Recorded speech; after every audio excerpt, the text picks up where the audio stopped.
श्रीवाराहि द्वादशनामस्तोत्रम्।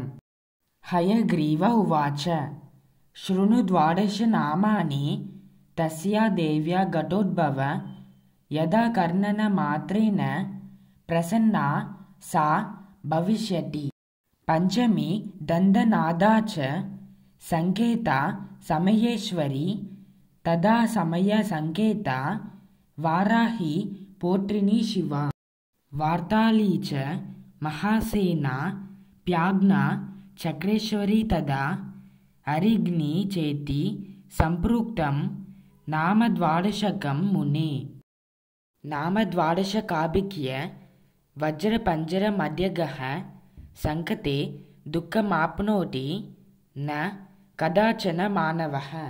एतैर्नाम बीरभ्रष्टाः संकेतां बहुतुष्टुवुः तेषामनुग्रहार्थाय प्रचचाल च सा पुनः। इति श्रीब्रह्माण्डपुराणे ललितोपाख्याने सप्तदशोऽध्याये श्रीवाराही द्वादशनामस्तोत्रम्।